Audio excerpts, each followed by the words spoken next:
A fellow once called me up that he was working with a young man, and this young man had an irrepressible desire for a particular woman, a married woman. He couldn't help it.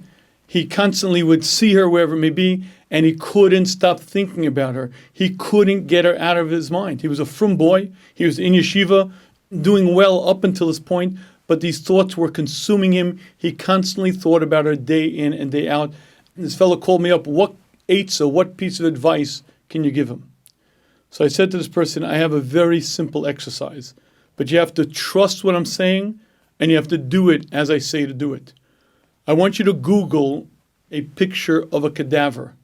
I want you to find a picture of a dead body as it's decaying. And I want you to print it out. And I want you to give that to this young man. And I want you to tell this young man, you have to study this picture.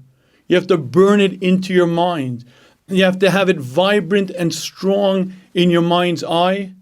And from now on in, anytime a thought of this beautiful woman comes to your mind, I want you to pull up this picture of the dead body decaying and say to yourself, that is her in but a few years.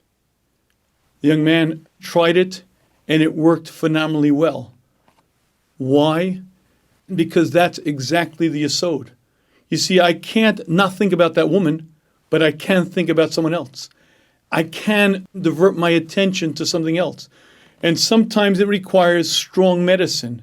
It's not so easy to stare at a picture of a cadaver. But if you've ever been at an autopsy, maybe if you on the Chevra Kadisha and you were involved in a tahara, or if not, just seeing a picture of a dead body can be a very powerful exercise. You have to stare at it, you have to get it into your mind's eye, and then you use it as but one technique in many to divert your mind's attention to get control of your essence. Thank you for listening to the Guard Your Eyes Daily Chizuk broadcast. Pass them on to your friends and help spread Kedusha in the world.